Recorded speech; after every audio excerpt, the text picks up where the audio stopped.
Salam sejahtera untuk kita semua. Selamat datang di Kitab Mawas Diri, tempat di mana sejarah diungkap dengan sudut pandang yang lebih dalam. Dalam perjalanan panjang Majapahit, bukan hanya kejayaan yang tercatat, tetapi juga pengkhianatan yang mengubah arah sejarah. Malam ini kita akan menelusuri kisah para pengkhianat terkenal yang mengguncang Majapahit, dari Ranggalawe hingga jatuhnya kerajaan ini ke tangan Demak. Apa yang sebenarnya terjadi? Siapa saja tokoh-tokoh yang berperan dalam penghancuran Majapahit? Mari kita simak kisahnya dengan seksama. Majapahit berdiri di atas darah dan perjuangan. Raden Wijaya, pendirinya, membangun kerajaan ini dari reruntuhan Singasari setelah berhasil mengalahkan pasukan Jayakatwang dan memanfaatkan serangan Mongol yang datang ke Jawa. Sejak didirikan pada akhir abad ke-13, Majapahit tumbuh menjadi kerajaan maritim yang menguasai Nusantara. Kejayaan ini mencapai puncaknya pada masa Hayam Wuruk yang dibantu oleh Mahapatih Gajah Mada dengan Sumpah Palapa yang legendaris. Namun, di balik gemerlap kemegahan Majapahit, benih-benih pengkhianatan sudah mulai tumbuh. Dalam sejarah panjangnya, kerajaan ini tidak hanya menghadapi ancaman dari luar tetapi juga dari dalam. Pengkhianatan menjadi salah satu faktor utama yang menggerogoti kekuatan Majapahit, menyebabkan perang saudara, perebutan kekuasaan, dan akhirnya kejatuhan kerajaan yang begitu berjaya ini. Sejak awal berdirinya, Majapahit sudah harus menghadapi pemberontakan dari orang-orang yang sebelumnya merupakan bagian dari sekutunya. Salah satu contohnya adalah Ranggalawe, seorang adipati yang pernah berjasa dalam membantu Raden Wijaya. Namun ketika Majapahit semakin kuat, Ranggalawe merasa tidak puas dengan posisi yang diberikan kepadanya dan akhirnya memberontak. Peristiwa ini menjadi cerminan pertama bahwa dalam istana Majapahit sendiri selalu ada bibit perpecahan. Selain itu, pengaruh luar juga turut berperan dalam menanamkan benih pengkhianatan di dalam istana. Intrik politik dari kerajaan tetangga, terutama dari Champa, Siam, dan bahkan dari Tiongkok, seringkali menyusup ke dalam lingkungan kerajaan. Para saudagar asing yang berhubungan dengan Majapahit tidak hanya membawa perdagangan tetapi juga membawa kepentingan politik yang kadang merugikan stabilitas kerajaan. Dalam sejarah Majapahit, banyak tokoh yang awalnya dipercaya oleh penguasa, tetapi kemudian berbalik menjadi pengkhianat. Beberapa di antaranya adalah para pejabat tinggi yang merasa tersingkir dari lingkaran kekuasaan dan mencari jalan untuk merebut takhta dengan cara yang licik. Intrik dalam istana, perebutan posisi Mahapati, dan persaingan di antara putra-putra mahkota seringkali berujung pada perang saudara yang melemahkan kerajaan. Pengkhianatan di Majapahit tidak selalu berbentuk pemberontakan terbuka. Kadang, ia datang dalam bentuk persekongkolan diam-diam yang perlahan merusak stabilitas kerajaan. Beberapa pejabat tinggi bahkan bekerja sama dengan kerajaan lain atau kekuatan asing demi kepentingan pribadi. Ini semakin menjadi-jadi setelah wafatnya Hayam Wuruk, ketika persaingan memperebutkan takhta semakin sengit dan banyak pihak menggunakan cara licik untuk mencapai ambisi mereka. Benih pengkhianatan ini terus tumbuh dan semakin parah di masa-masa akhir Majapahit. Di antara para raja yang naik takhta, beberapa justru dikhianati oleh orang-orang terdekatnya. Perpecahan di dalam kerajaan semakin menjadi-jadi, menyebabkan Majapahit kehilangan kendali atas daerah-daerah taklukannya. Pada akhirnya, kerajaan ini yang dulunya begitu kuat justru tumbang bukan hanya karena serangan dari luar, tetapi juga akibat pengkhianatan dari dalam. Majapahit adalah bukti bahwa sebuah kerajaan sebesar apapun dapat runtuh jika tidak bisa menjaga kesatuan di dalamnya. Pengkhianatan yang muncul sejak awal berdirinya menjadi bayangan kelam yang terus menghantui hingga akhirnya kerajaan ini benar-benar jatuh. Ranggalawe adalah salah satu tokoh penting dalam sejarah awal Majapahit.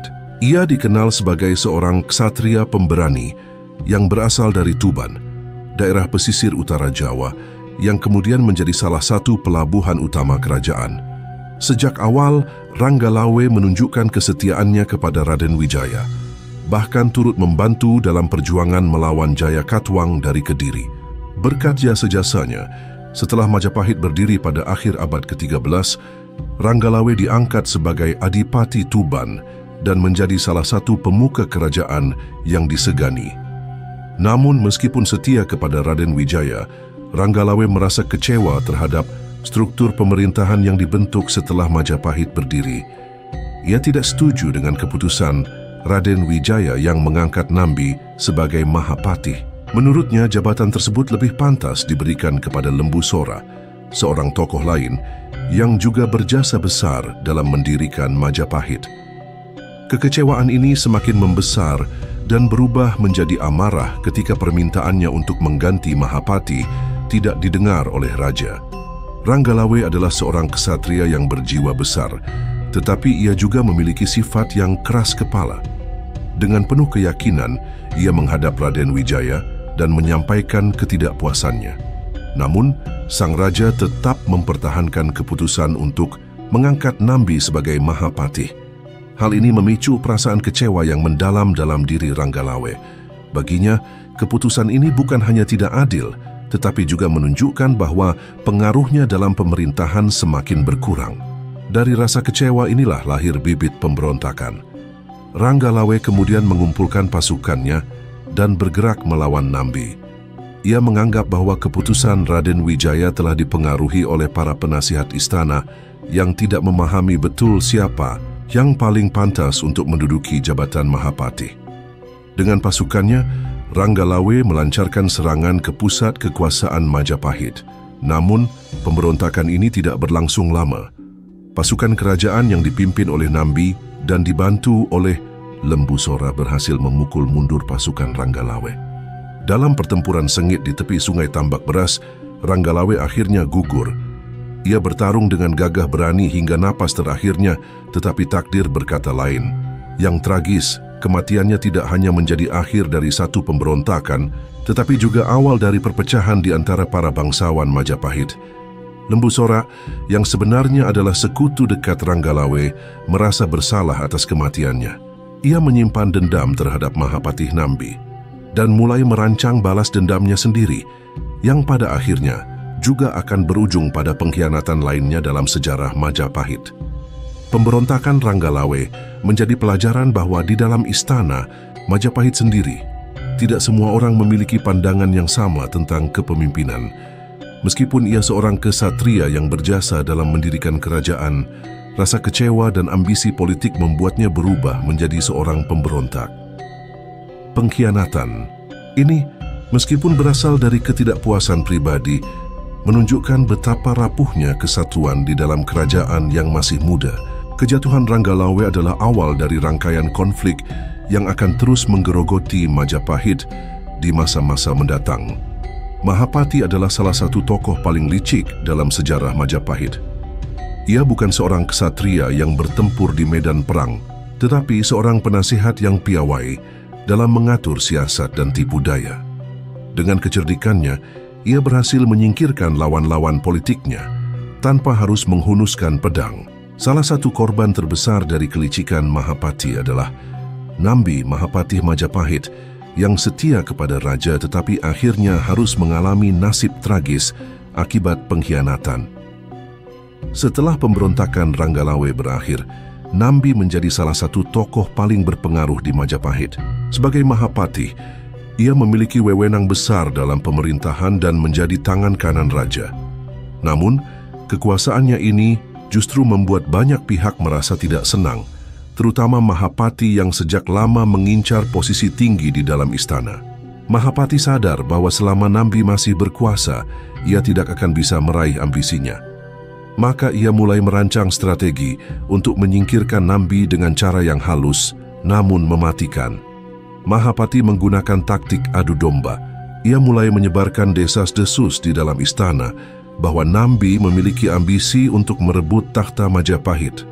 Ia menghasut para pejabat kerajaan dan bahkan membisikkan kecurigaan ini kepada raja. Dengan kemampuannya dalam memainkan kata-kata, Mahapati membuat tuduhan ini terdengar meyakinkan. Perlahan kepercayaan raja terhadap Nambi mulai terkikis. Tidak berhenti di situ, Mahapati juga merancang jebakan yang lebih besar. Ia mengatur siasat agar Nambi meminta izin untuk kembali ke Lumajang, daerah asalnya, dengan alasan menjenguk keluarganya yang sakit. Begitu Nambi meninggalkan istana, Mahapati semakin memperkuat tuduhannya. Ia meyakinkan raja bahwa kepergian Nambi hanyalah dalih untuk mengumpulkan pasukan dan mempersiapkan pemberontakan. Dengan tekanan yang semakin kuat, raja akhirnya memerintahkan pasukan kerajaan untuk menyerang Lumajang dan menumpas Nambi sebelum ia sempat melakukan perlawanan. Saat pasukan Majapahit menyerang Lumajang, Nambi dan pengikutnya berusaha bertahan. Mereka yakin bahwa semua ini adalah hasil dari intrik politik yang dimainkan oleh seseorang di dalam istana. Namun keadaan sudah terlambat. Pasukan Majapahit yang jauh lebih besar akhirnya berhasil menumpas pemberontakan yang sebenarnya tidak pernah direncanakan oleh Nambi. Dalam pertempuran itu, Nambi gugur bersama keluarganya dan para pengikut setianya. Kematian Nambi bukan hanya berarti lenyapnya seorang pejabat penting, tetapi juga memperlemah stabilitas Majapahit. Mahapati berhasil mencapai tujuannya, tetapi dengan harga yang mahal bagi kerajaan.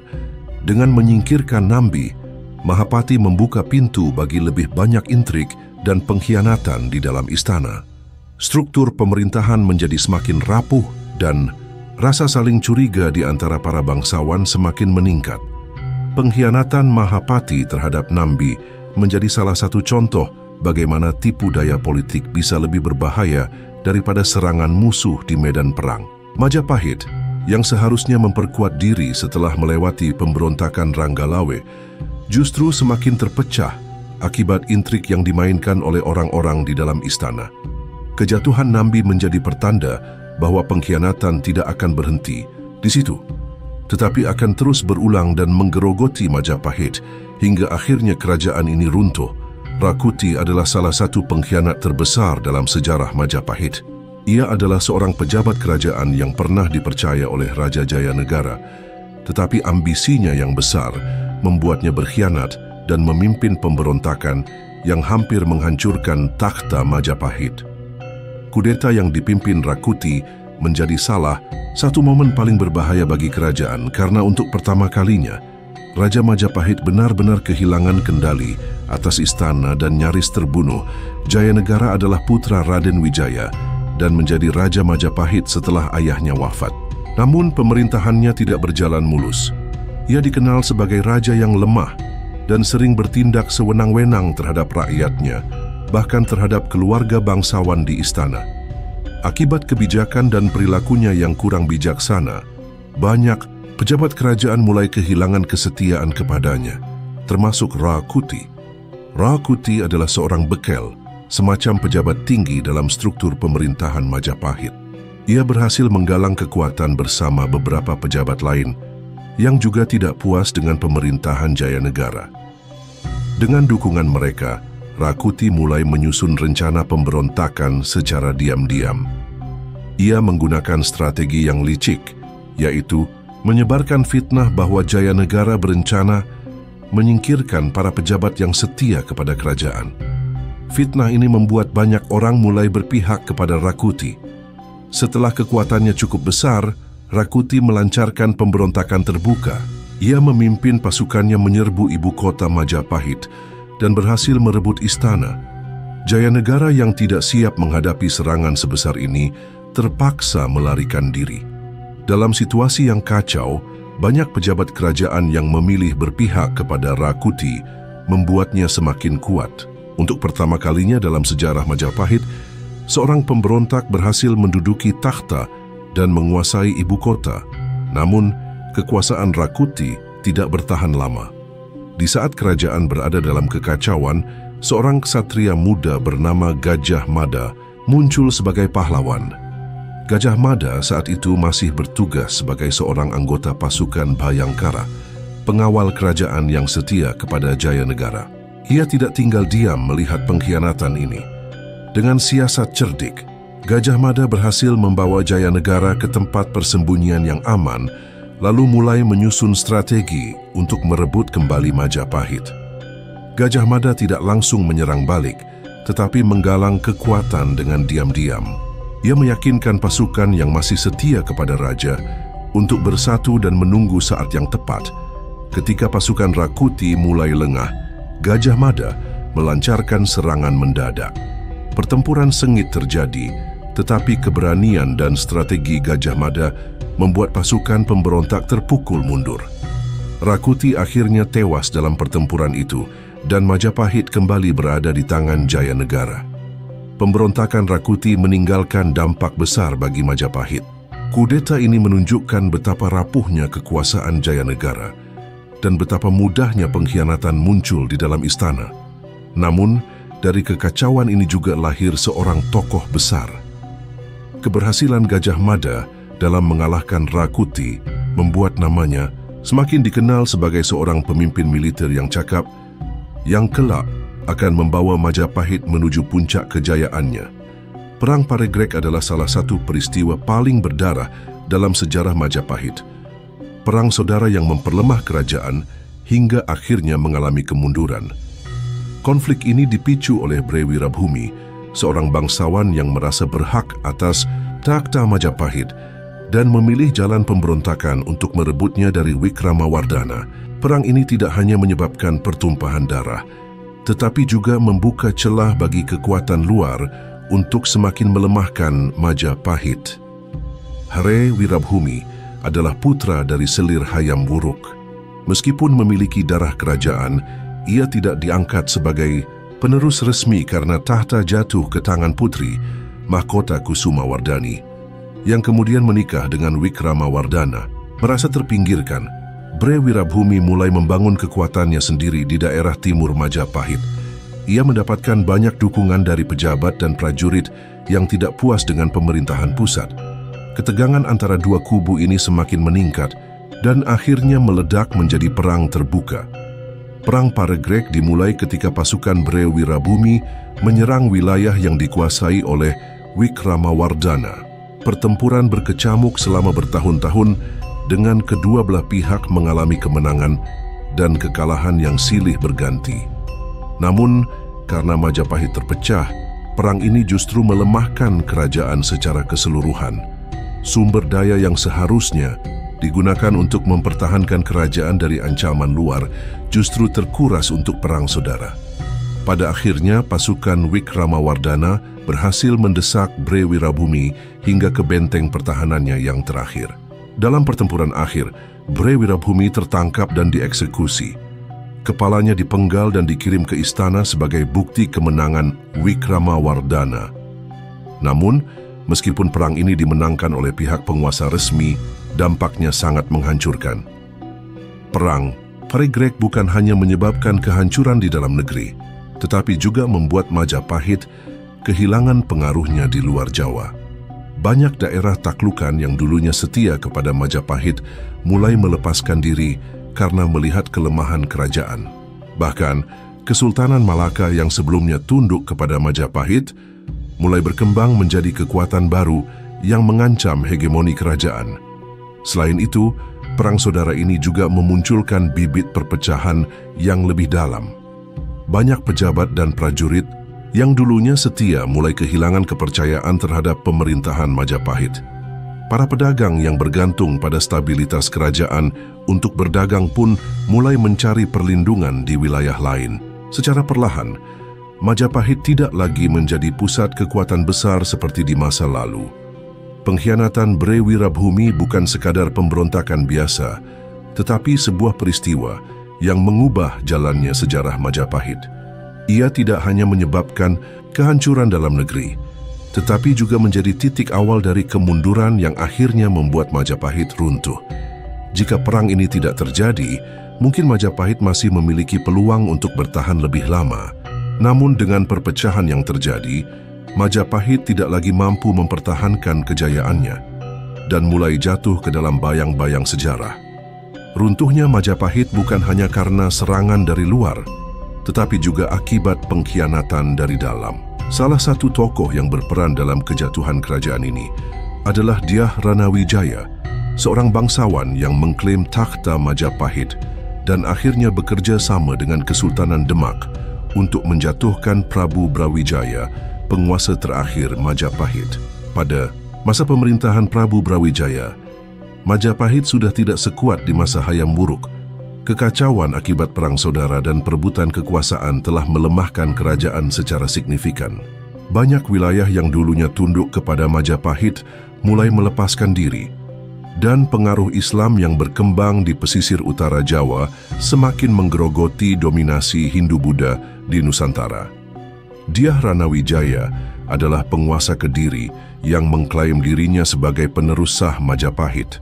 Ia tidak puas dengan pemerintahan Prabu Brawijaya dan mulai mencari dukungan untuk menggulingkannya.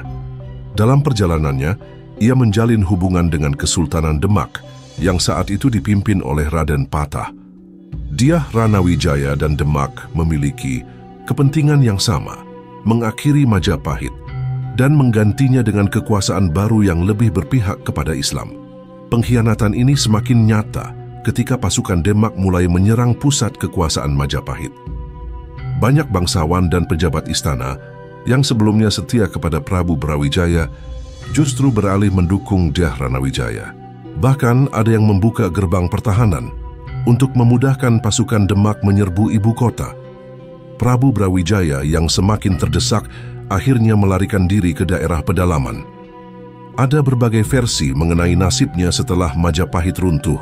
Beberapa sumber mengatakan bahwa ia mengasingkan diri ke Gunung Lawu dan menghilang secara misterius. Sementara sumber lain menyebut bahwa ia ditawan oleh pasukan Demak dan akhirnya dipaksa untuk memeluk Islam. Setelah kemenangan Demak dan Dyah Ranawijaya, Majapahit secara resmi berakhir sebagai kerajaan besar yang pernah menguasai Nusantara. Namun, alih-alih menjadi penguasa tunggal, Dyah Ranawijaya justru tidak bertahan lama.